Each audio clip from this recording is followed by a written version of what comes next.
Local Outbreak with IPMNation.com. Hey everybody, welcome to this week's Local Outbreak on IPM Nation and 100.1 The Planet. Matt Connerton from IPMNation.com here with you, and we're going to dive in quick, no big preamble this week because I really want to try to get the entire thing in. My conversation with New Hampshire musician Cole Crusciel and his discussing his music and his various projects and so forth. So here it is. We're going to go right to it. Here's the first part of my interview with this week's Local Outbreak guest, Cole Crusciel. Cole, tell us about your music, because you've got multiple projects going, it seems like. Yeah, that's what everyone keeps telling me. I think so. I'm currently in Manchester going to college, and I started doing music. 14, 15 years old, give or take. Yeah. I had a really, really good friend, one of my best friends in the whole world, pretty much brought me onto his band and said, "Hey, I'm writing music, and we're in the middle of nowhere, Pennsylvania, and most people don't know what a guitar is, and you know what a guitar is, and I know what a guitar is. So let's record some music." All about the cadence, by the way. It's all about it. Really is, you know. Yes. If there's anything more to that, it's beyond me. Right. So all about the cadence, lyrics, words, whatever you call them. Yes. So my friend went on to go to school for audio engineering. But before that happened, we basically pulled our finances and bought all the things we would need to actually get some recordings going. So we formed this band called Farewell Reality, and actually managed to record an entire album before we both left for college, which is, looking back, actually really incredible, because we basically hammered the whole thing out in pretty much the period of about 4 weeks or so. Wow. It's on Bandcamp, it's on Spotify, under Farewell Reality. I think we played like 3 or 4 shows in PA together. Didn't really do much with it, but it was like a really, really cool venture into songwriting with somebody who knew what they were doing. I had a lot of passion for it, but I was pretty much just throwing things at the wall. Yeah. And then Vince would kind of take them and he would put them in a nice little organized fashion and say, "This is what you want to give to the world." And I said, "That's exactly it," as opposed to just the splattered on the wall. Right. So I got to college, continued to play with some people, and I eventually was looking to do some professional recordings. And I've, if nothing else, am passionate. So I got to the point where I figured might as well try to start finding some places that would be interested in recording me, listening to some of my stuff, giving it a go and see what they think of it. I submitted a demo to a studio called Plaid Dog Recording, in Allston, Massachusetts. I think I'm not familiar, but I've heard of them. Yeah. Yeah. Really, really cool project. Started by this guy, Mike Davison, and Brian Fenley.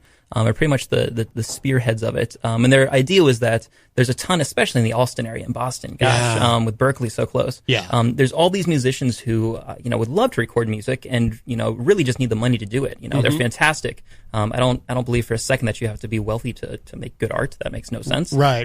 But you do have to have a little bit of extra cash to record stuff. It's really, really expensive. Crazy expensive, actually. Oh, yeah. I'm admiring all of your microphones and stuff in the studio and just, sucking my breath because I just see dollar signs. So I submitted a demo and they said, "Listen, we'd love to bring you on." And the way that they run it is they do a crowdfunding deal with it. So basically they said, "We will help you do a crowdfunding essentially project through a website called Indiegogo. You can offer prizes, perks, etc. And then we need to make X amount of dollars in order to record a full album."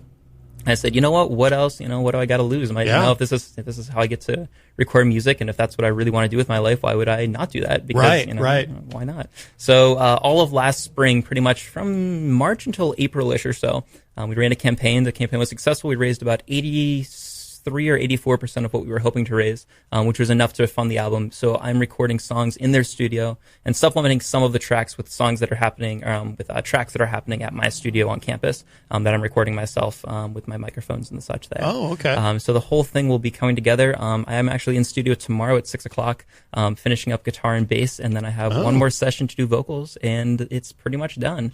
The process of mixing and mastering obviously is a process in and of itself. We're looking for some January, February, March-ish winter release dates. But I'm really happy that it's coming together. It's weird to have been talking about it for so long, and so many of the songs that I have written for this project are now things that I've written, 2, 3, 4 years ago, and I now have new material that I'm excited to record when this is done. That I want to take in different directions. It's super, super cool to have it, finishing up and done. When you're recording things that you had written several years ago, do they wind up different in some way? I mean, I'm sure they're pretty close to, how you originally wrote them or originally played them, but whereas you're recording them later, so much later than when you wrote them, do they kind of do the songs change kind of organically or maybe even intentionally? Absolutely.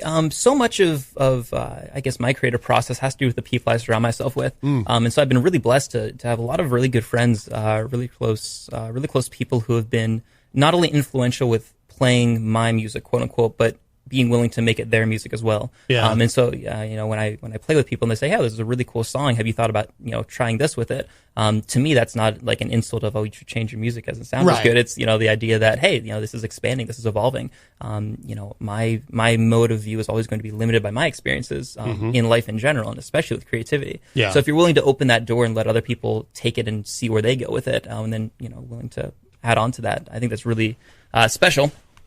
As well as will give you, I guess, more of an idea of where you actually want to go with something. Sometimes you're limited by where you think you want to go until someone else shows you another option. Yeah. So I have a song called Pew 13 that was the first single we released back in April. I think we put it out March or April. And it's much more of a mellow kind of lo-fi indie vibe. Yeah. Ton of fun to make, and then in the process of between fundraising and now getting back in studio, almost all the songs I'd written took much more of a rock turn, and everything just became overdriven and faster somehow. Yeah. Don't know how it happens. So I released, basically a more mellow song, and the whole album was, looking to be more of that style. Yeah. And for whatever reason, just the mindset I was in, the people I was around, things just took much more of a heavy turn. So now the album rather is looking much more like it's going to be rock centered or rock centric, which is exciting. Not something I originally intended when we started. Yeah. But cool to be at that point now. Yeah, no, that's great. Well, we actually, and that is one of the songs that you sent me. So why don't we give that a listen? Yeah, let's go for it. I've got it here. So this is from, so is this going to be re-released, or is this the version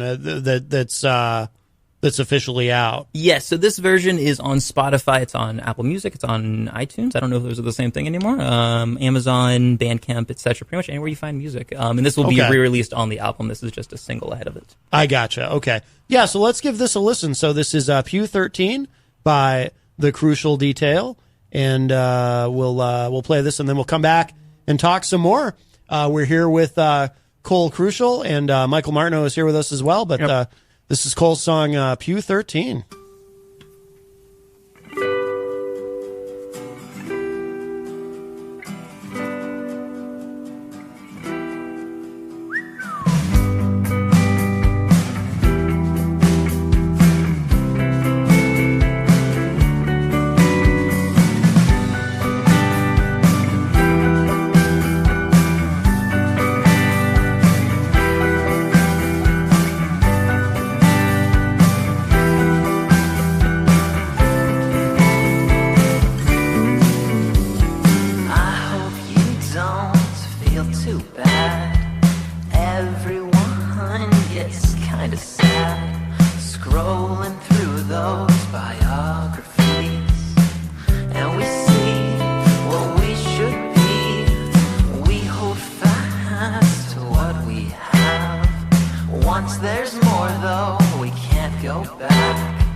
Pills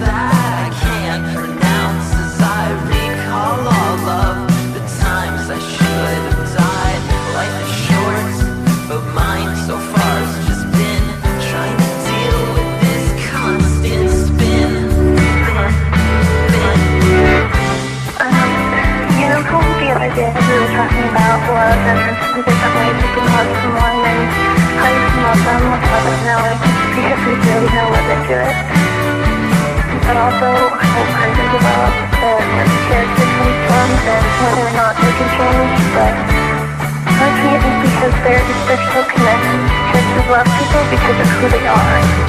There's no point in trying, but also, I mean, what's life without love? What's life without love?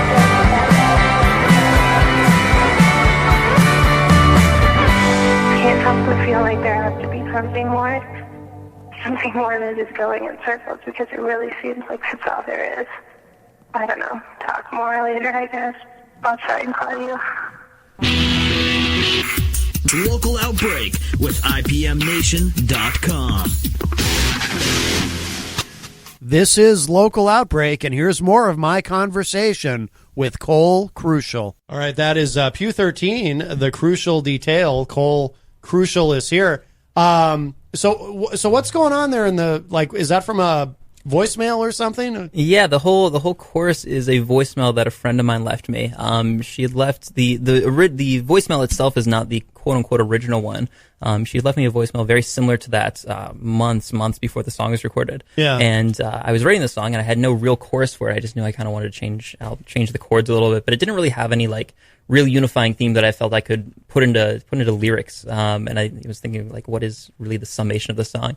And to this day, I will say I really don't know still. I think it's still open to interpretation, mine included. Yeah. But I remember that, and so I sent her a text, or I called her and I said, hey, do you mind leaving me a voicemail, just talking about your views on, X subjects? She said, yeah, why? And I said, well, I want to put it in a song. Can I do that? Are you okay with that? She's like, yeah, no problem. So that's a, 2 or 3 minute voicemail. We spliced a couple of parts of it apart, put it back together, and got that. So it's funny because I think I sent it to her and she's like, oh, that's really cool. And I don't think I didn't talk to her for a while after that. And then I think, I don't know, months later, she's like, oh, I just found the song. I'm like, yeah, I sent it to you and it's real now. I don't know. It's kind of funny. Oh, wow. Well, that's cool. Yeah. Why is it called Pew 13? Great question. It's funny you mentioned that. My uncle, I was home last, and my uncle said the exact same thing. Like, cornered me, said, why is it called Pew 13? I've been speculating. It's actually based off a song from a band called Built to Spill. Built to Spill is an indie rock band in the 90s or so. Doug Marsh started it. And on the first song of their album, There Is No Enemy, is the song Aisle 13. Oh, okay. And half of it is based off of that. It's a callback to that. Built to Spill is an amazing band. You should all listen to them if you have not. But the idea for me was the idea that you're combining two things, a pew being, church, you have the idea that things are holy, things are good. Things, hopefully shouldn't ideally go wrong in a church. But the idea that you're still going to have, a 13th pew, an unlucky pew, if you're just looking at it naturally. Interesting. So you can be in the best spot of your life. You can have everything going for you. That's not to say things aren't going to go wrong. You might be in a good spot, but it doesn't necessarily mean everything's going to be fantastic. Yeah. So to me, I personally view life very optimistically, which could be foolish at times, but I'm having a great time. Yeah. So I see no reason to stop. Yeah. But even looking at life in the best ways possible, you're still going to hit, your unlucky 13s, Friday the 13th and the such. Things are always going to go wrong somewhere along the line. You have to, be willing to recognize that and not just pretend the world is perfect. Right. But I still think looking through an optimistic lens and taking the best out of things that you can is still, I think, for me at least, is made me the happiest. So that's I guess a bit of the backstory. Yeah, no, I like it, and and I like what you're saying too about being optimistic and and there is a difference between that, because some people will hear that and think that's Pollyanna or whatever, but I do think it's the best way to live. Because, being negative or being pessimistic, it really doesn't get you anything. Really, exactly. Yeah. No, absolutely. I mean, I think it's very, very interesting to me that we don't seem, I don't necessarily know if it's like a society or a cultural thing, or maybe it's just the people I hang out with, that it doesn't seem like there's a true understanding of what, I guess, looking through the world optimistically really, really amounts to. I'm a big believer in logic. I'm a big believer in looking at things for what it really is, find the truth of the matter, and go from there. Yeah. But I think that being optimistic doesn't mean that you should, look at everything through rose-colored glasses. Right. I think it's the ability to say that there is good that can be taken from every situation, and it is our choice if we're going to look for that good or if we're going to look at the bad in the situation. Yeah. They're both always available to us. Right. We don't have to take the bad. Sometimes it's going to, push into us. would never tell somebody if a loved one has passed away, oh, just look at the positives. Look, you have, Right. more time to spend for yourself. That's terrible, obviously. Right. God forbid. Yeah. But there is good in every situation, even if that's months after the fact, even if that's in a small tangential thing that's happening at the same time. So for me personally, the fact that it has worked for me, I guess, doesn't necessarily mean everybody should do it. But it does mean that I'm going to keep doing it for as long as it seems to be doing its job. So. As you should, and doing that too, you attract what you put out there. So if you're a positive person, you'll attract positive people. I like to think so. In your life, just as in the inverse, if you're a negative person, you'll attract negative people, and these things tend to feed on themselves. So, what do you attribute that to?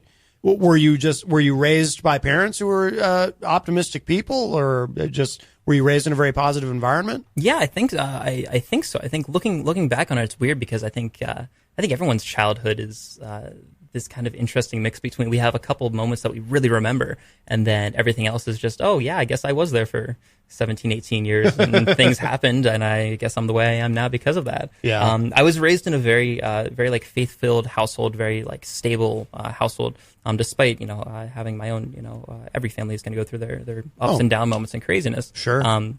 But I had a mother and a father who were very, very, very, very loving, very, very kind, very, very fair. Gave me a lot of freedom for not just for my age, but just for a person in general. Yeah. Because they said, "Listen, we trust you, and if you screw that up, we won't trust you anymore." And I said, "Okay, you trust me. I would like to keep that." And I tried to do that. And I still remember, moments, especially, starting towards like high school when you start to, I guess, have more concrete memories of things not going so well, like even little things that looking back, I guess, don't mean as much, like losing a soccer game or, not doing as well at the school show or something. And the response was never this like, my mother would never break down in tears and say, "I'm so sorry for you that happened." She's like, "Well, yeah, that sucks, man. You got to wake up tomorrow and just live the next day as best you can as well." Yeah. And that meant a ton, My mom is an independent business owner. Oh, okay. She works with Mary Kay selling makeup and such. And for the longest time, it was bewildering to me that's what she chose to do with her life. She was a teacher for a while. She had me and then wanted to stay at home and raise me. So she said, I'm going to choose to find a way I can both raise a kid and still be ambitious and have a business. Yeah. And it was so interesting because it wasn't probably until I got to college and out of the house that I really realized how big of a commitment that is and how difficult that is to do. Yeah. And the only reason she was able to do it is because she maintained this mentality of, every morning you can look at the bad things or the good things in life. And she just chose to keep looking at the good things. As far as I'm concerned, and, hopefully that is still what she's doing. I believe so based on my interactions with her nowadays. Yeah. But I think that carried over to me a lot more than I probably give it credit for even. So yeah, I would attribute at least some of it to my upbringing in rural Pennsylvania. Well, and for her too, I mean, as an entrepreneur, obviously it's important to be an optimist, right? I mean, it's good to be an optimist regardless, but you can kind of, if you have a job that you go to every day where you're working for somebody else, you can kind of afford to be negative, if it's a steady gig and, making your money. Yeah, right. Totally. Which is what happens. A lot of people, there's millions of people who do that, and to me, it seems like kind of a waste of one's life if someone just, wakes up every day and goes to a job that they hate, and spends 40 hours a week or whatever doing something they hate, and they're just living for the weekend or whatever, and they fall into that. But to be an entrepreneur, you've really got to be optimistic because, obviously the only way you're going to be successful as an entrepreneur is if, you're optimistic about it and positive about it, and you have that intentionality that you are going to succeed and that you're not going to let anything stop you and prevent you from doing that. So I can see, it makes sense, that she's an entrepreneur, so she's positive, so she raised you to be positive. Yeah, I think it carries very well. So hopefully it'll continue doing me well in the future. But yeah, I would attribute a lot of it back there. Oh, hello to Fred Bonig from the Daily Ripple, who's in the Facebook live chat. Now, it's funny, you mentioned Pennsylvania. Fred's from Pennsylvania, Emmaus. Oh, man, I wish I could tell you I knew where that was, but you could just throw all of New England into Pennsylvania, and man, every part of Pennsylvania is such a unique personality and atmosphere. Hello, Fred from Emmaus. I do not know what part of Pennsylvania you're from, hopefully it's as good as mine was. Where in Pennsylvania are you from? Tiny town called Loretto. We're about an hour and a half, 2 hours to the east of Pittsburgh. So central western. Yeah, I've been to Du Bois the past 2 years for softball championship. So. Oh, fantastic. Nice. Now, that sounds like a small place because I've not heard of that. What is that near a major city? It's probably an hour and a half outside of Pittsburgh. Okay. Right on 80. Probably 2 hours out. Probably 2 hours out of State College as well. So. Oh, okay. So you know right where that is, probably. Yeah. Yeah. Okay, that makes sense. Now, how is because you came here for college, right? To Correct, St. Anselm. yes. And what made you want to go to St. Anselm? Yeah, so I went to a small private Catholic high school when I was in Pennsylvania. We graduated 65, 66, 67, something in that range. And of everybody, there were two of us to go abroad, out of state. For where we were, it was basically abroad. Right. But to go out of state, I believe, and if I skewed that number, I'm so sorry, but I believe there were only two of us. One was a foreign exchange student who went to California, and then I am the other person. So flew the coop a full 10 hours northeast. Right. Such a big, travel. My mom is originally from San Diego, so we grew up. We took a couple road trips out there. Her parents live in California some of the year, Idaho some of the year. So I was a big traveler growing up and loved it. Wow. And my dad, on the other hand, was from a small little town in Pennsylvania. They met in college, so my dad's family all lives within about 10 miles or so of where we live now in Pennsylvania. My mom's family is all over the West Coast. Her grandparents were in Maryland, so she was incentivized to come over for that reason. Yeah. And when I was going, looking at colleges, I said, I really would rather not stay in Pennsylvania. I'd rather, kind of get out there and see what else is out there. With nothing against Pennsylvania whatsoever. Absolutely love it there. Yeah. And I said, I don't want to go around a place that I've already known. So I know all the West Coast. I know a lot of the Midwest. And the only places that I kind of pinpointed in the United States that I knew that there was no relatives or family members was Minnesota, Wisconsin-ish area, and New England. That was pretty much all. Yeah. I knew I didn't want to go south because of the heat. I just figured, if I can afford to be picky, I might as well be. And I masochistically like winter much more than summer. So I figured I'd go north. It's my time of year. I'm loving it. I'm the opposite. I'm a summer guy. Okay, we can talk about it later. We'll have some words outside, but for now, we'll stay civil, I guess. Yes. So when I came, I toured St. Anselm, and as well as St. Michael's, St. Bonaventure's in New York, and a couple other schools in this area. Yeah. St. Anselm, the cliche as it is, St. Anselm felt like home and had really good programs and the things I was interested in. I like the small community feel. I really like the monks over at St. Anselm are just super, super cool, down to earth guys. Yeah. To me, are very inspiring. I came from an environment where there were Franciscans. So a little bit of a different idea. My dad works out of college as well, with Franciscans, as opposed to Benedictine monks. Oh, no kidding. Mm-hmm. So that is why I came up north, all things considered. And then I'm hoping to stay here after college as well. Exactly where in this area, I don't know. I really do enjoy Manchester, and if I could stay in this general area, I'd love to. Yeah. But yes, that's kind of my life up until this point, I guess, in a 10, very, very quick summary. In a nutshell. Yeah, exactly. What is the difference, sort of broadly speaking, between in terms of your interactions with Franciscan monks versus Benedictine monks, would you say? Yeah, so Franciscan monks tend to be a bit more liberal just in their lifestyle, and in not in a negative way whatsoever. Franciscans don't take a vow of stability, whereas Benedictines take a vow of stability. So stability is saying that I'm going to commit myself to a specific area and spend the rest of my life there, unless extenuating circumstances, kind of allow or force them to move elsewhere. So with Franciscans, they're a bit more mobile. The school my dad works at is called St. Francis, and their sister college is called Steubenville. It's in Ohio. Yeah. It's actually a pretty major Catholic university in the United States. And so those monks will occasionally flip-flop from school to school, depending on what they're needed for, I don't exactly know if they can request to be moved, but I'm sure they can pull a couple more strings.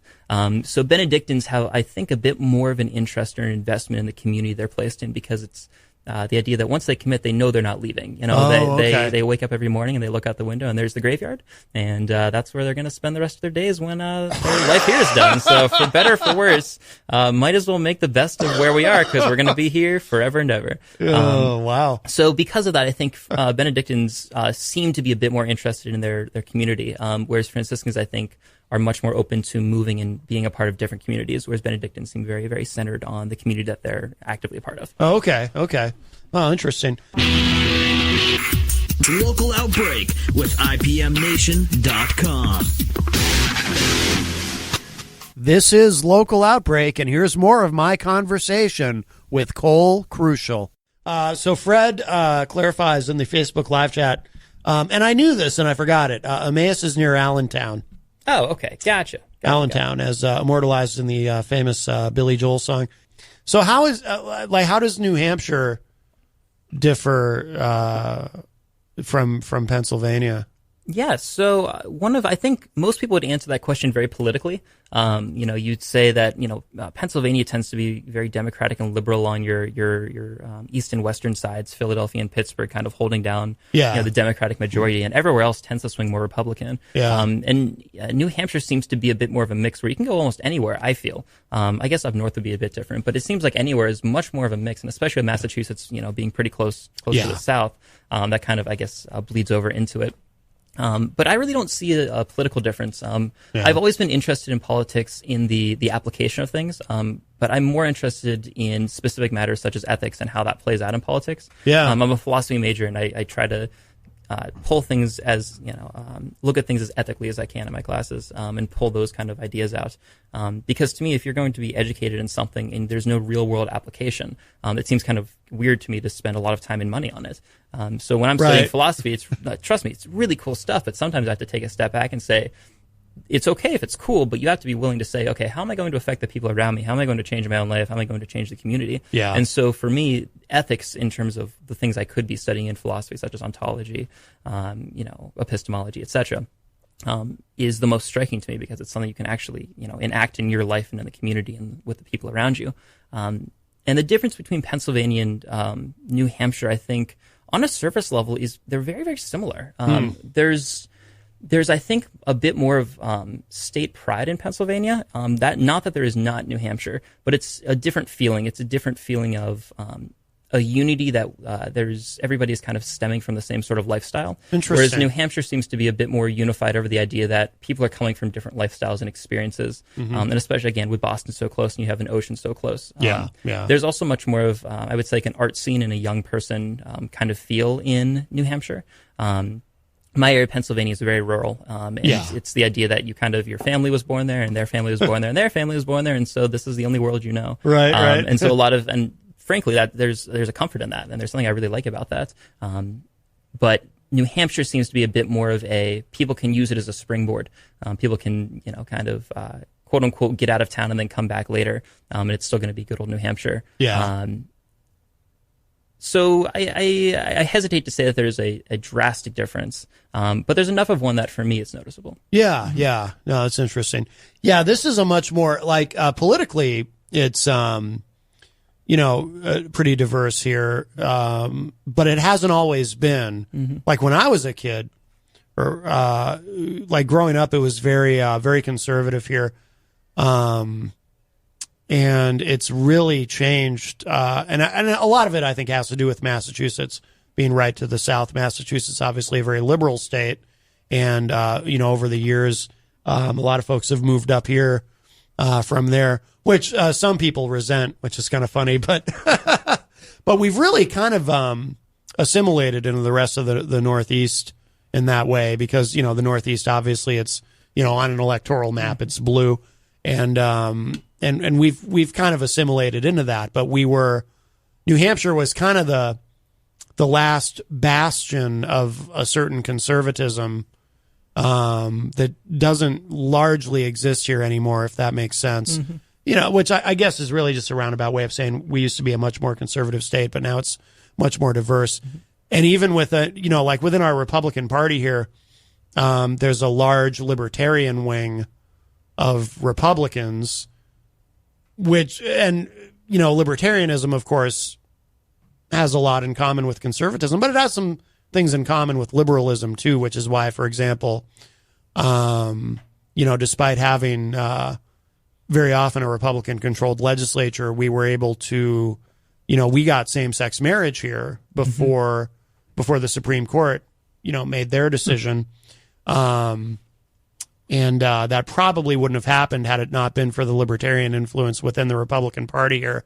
So it's very diverse. And also too, while we were playing that Pew 13 song, you were commenting too about how New Hampshire, one of the interesting things about it is how a guy like Nobody, who called earlier, can run for governor here, run in a Republican primary challenging our incumbent governor, even though, like you said, he must know he doesn't have much of a shot. But there is something sort of uniquely New Hampshire about that. Absolutely. I mean, it's live free or die, right? Is that's what everyone is shouting from the rooftops? Yes, yes.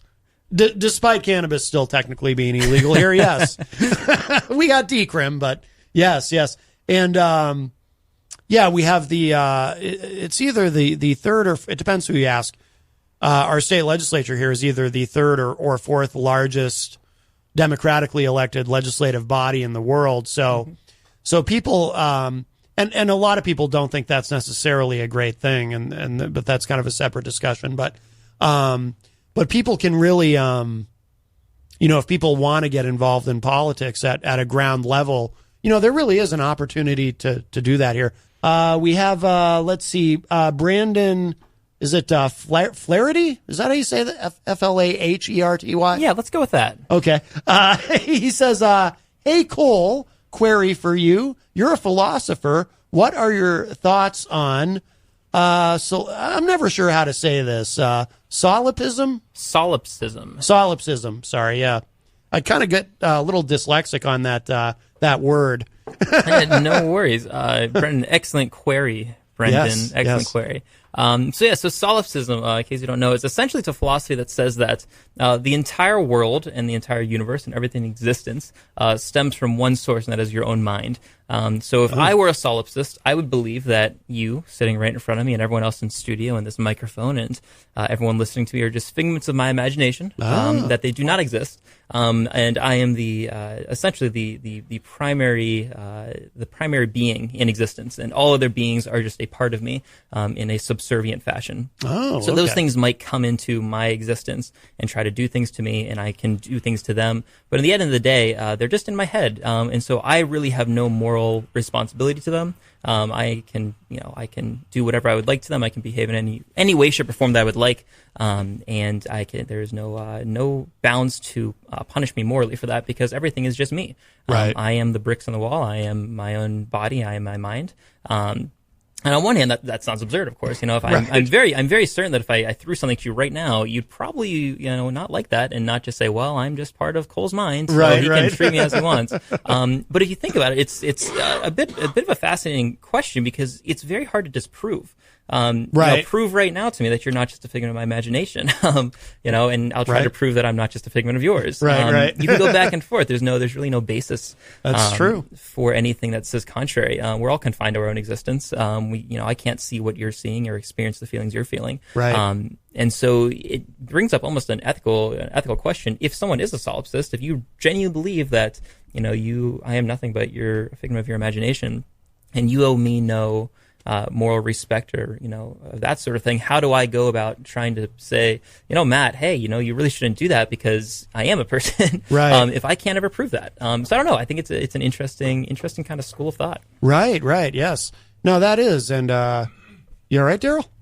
Daryl Dion is here. Are you really here, Daryl? That's the question.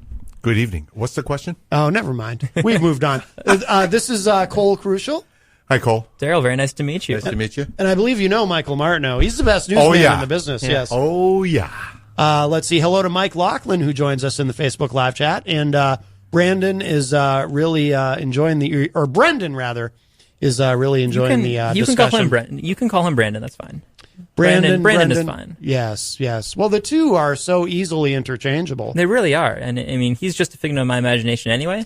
So he probably is. Yes. I get to decide what to call him anyway. Yes. So, Do you think it's possible that President Trump is a figment of our collective imaginations, if there is such a thing? That would almost be better. Like I think. like sort of almost like a global acid trip that we've all somehow ended up on together, if I that's think possible. that's more or less accurate, actually. Do you? Yes. Yeah, I really do. I mean, it's as reasonable as an explanation as any. Yeah, I agree. No, absolutely. Have you ever shook his hand? Have you ever seen him in person?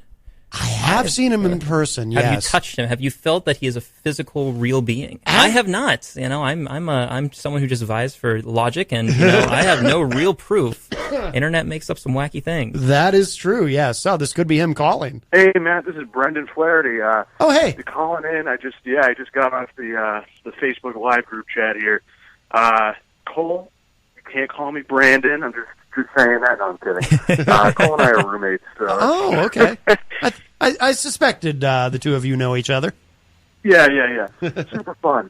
It's great. I'm not as articulate as Phil. I really just came to talk about Great Grandpa. That was pretty fun. How we got them to kind of drop their album just before everyone else got to hear it. Cole, do you want to tell the listeners a little bit about how that happened? Yeah, so this is a plug for an indie band that is out of Seattle, Washington, a band called Great Grandpa. Just recently released an album on October 25th. It's called Four of Arrows. If anyone here is into rock music or indie rock music, definitely check it out. But essentially, being that we live in a world of social media, I figured I would just reach out to them on Instagram and say, hey, your album comes out in a week, but I want to listen to it right now. How can I do that? And I offered two things. Specifically, I said, I will make you dinner. If you come over, I will make you dinner if you give me your album already. And I said, if you need a kidney, I have two of them, so I will give you a kidney. And the conversation devolved into my offering to mail them a kidney for them to eat, which is, I was not expecting that. I don't know if they expected to make that offer. Right. But Brendan and myself and our other roommates then took a couple pictures of me on a table looking as if I was about to go under the knife. And then we took a piece of frozen chicken and put it in a bag of ice and put some salsa inside, shook it up and took a picture of it and told them that it was my kidney and that we'd be sending it to them. Believe it or not, after about 5 minutes of no response, they sent us a link to their album and said, please do not leak this. We are trusting you with it. So we listened to that album a week before anybody else. It's actually up for Album of the Year right now. Oh, no kidding. Yeah, which is a huge honor, and they absolutely deserve it. So check out Great Grandpa. If you get in touch with them on social media, tell them that you will send them an organ of their choosing, and you will probably get to listen to new music. Don't say I sent you, because they might get mad that they're getting random body parts mailed. Oh, that's brilliant. I love everything about that. That's great. Wow. All right. Brendan, are you still there? Yeah, I'm still here. Okay. All right. So there you go. That's the. I don't know what else to talk about, really. I just called in. This is pretty cool, Cole. Super cool opportunity for you. Hopefully you'll stick around Manchester. You'll always have a home at my place in Nashua until you get your own apartment. So, Well, thank you so much. You're so kind. Oh, you're so welcome. You never say these nice things to me when I'm cooking you dinner or doing your dishes or anything, man. No, absolutely not. No, of course. All right. Thanks for taking the call. This is great. Oh, absolutely. Anytime. All right. Thank you so much, Brandon. Yeah. Or Brendan. Sorry. Bye. Have a great one.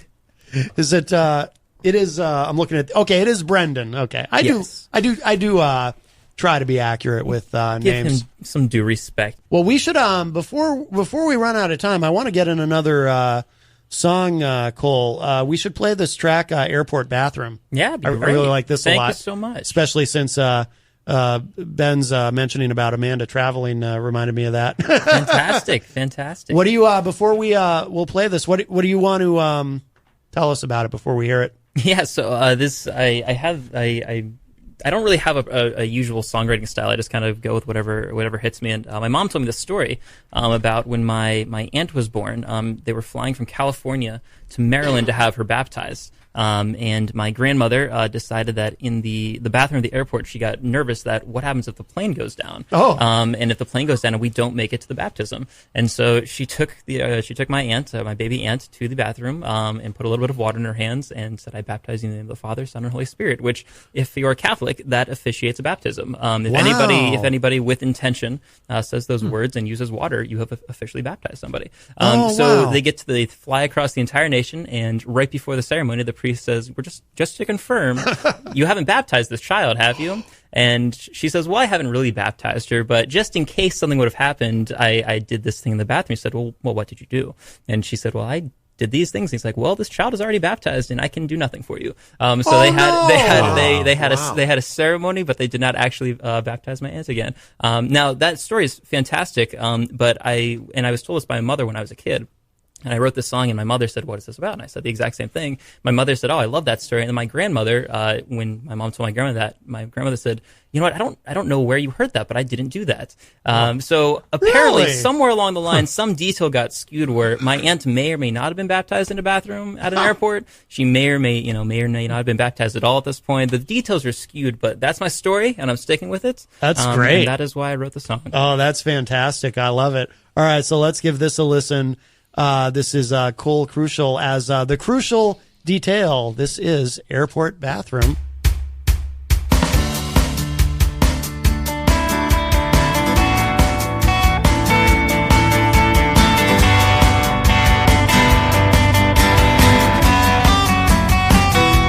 My socks are fuzzy and on fire. I'd really like to take them off my feet. Your tired breathing keeps me focused as I try to be discreet. The Boston sunshine is deceiving. The wind chill makes its presence known. I could have stayed in California, but I don't like it on my own. Sometimes my dreams appear in color. Sometimes my days are black and white. I'd rather not go to the party.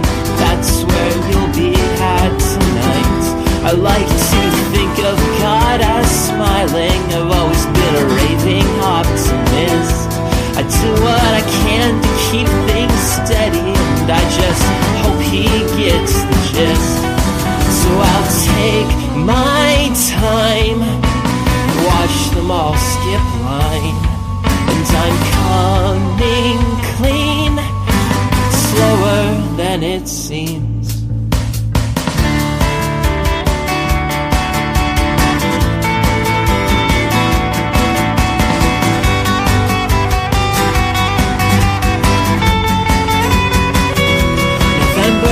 Always been my downfall. The weather keeps me tucked in bed. I've got to wake up to start dreaming. When you left, that's what you said. In San Diego, time was random. The sun was out for every day, but nothing can stay the same forever. You proved that when you went back east to find yourself a playwright for your problems and a nurse for all your thoughts. Some days I still think about you. Some days I sit and think a lot. Your sister was baptized at an airport. Your mother, she did it in the sink. That's why traveling feels holy. At least that's what I've come to think. So I'll take my time, watch them all skip line, but I'm coming clean, just slower than it seems.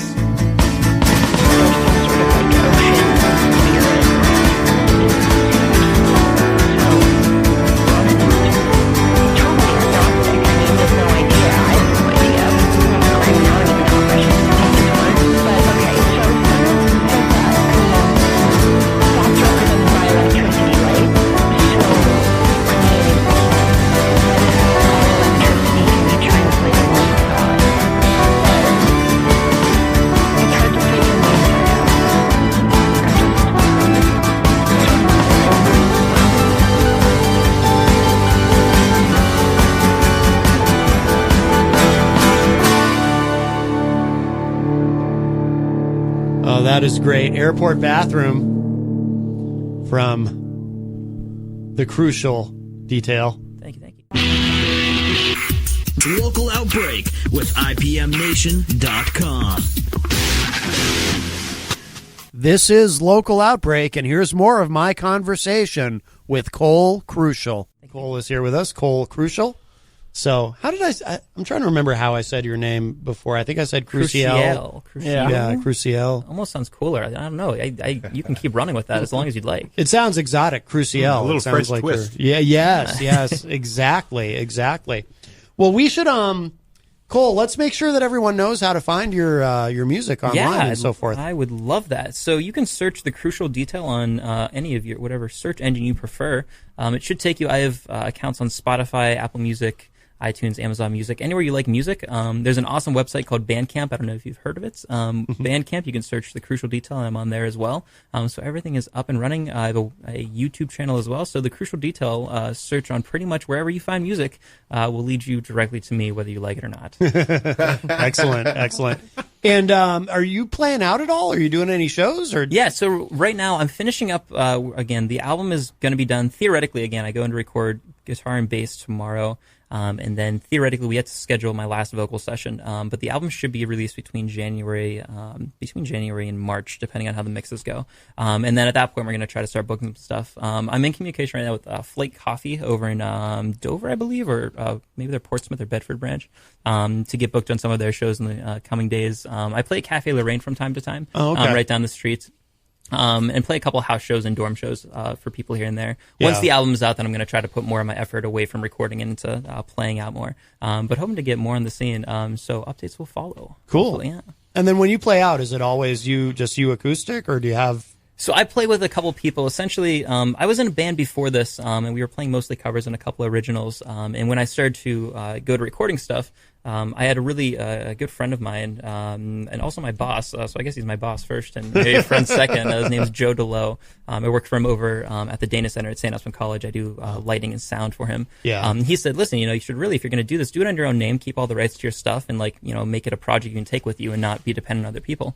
So when I perform out, I title it as my solo project, quote unquote. But that's just in the sense that I have my own, my own name to it, and I write the music for it. And then whatever musicians I kind of have around me that I've been jamming with or vibing with, I'll bring on board with it as well. So I have a couple close friends that we've been playing together for a while now that I'll bring with me. So I do have, quote unquote, a full band with me. But when we perform out, I don't really try to label it as this is my band. I try to have more of a, this is the band. We are all in it together. Yeah. I personally don't like the idea of myself being in the spotlight and everybody else just being the chums I brought along. Right. Because most of them are much more talented than I am. So that's kind of how we do it. And a lot of those, one of my roommates and I have another project going, which is a bit more of like a refined acoustic-y approach that we're taking right now, and we're going to try to get in studio with some of those songs as well. A lot of good stuff happening. Cool. Outstanding. All right. And in a couple minutes when we wrap up, I'm going to play the other project because I really like that track. Yeah, thank you. Remind us again, what is it, Farewell Reality? Yeah, the band is called Farewell Reality.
next to your empty dress in television static. my brain. You're one room away, drinking champagne. Nice of you to invite me. I made a list of what I lost, and you were next in line. I scribbled out your name, I turned into a sickening man. I'm trapped in the past and you're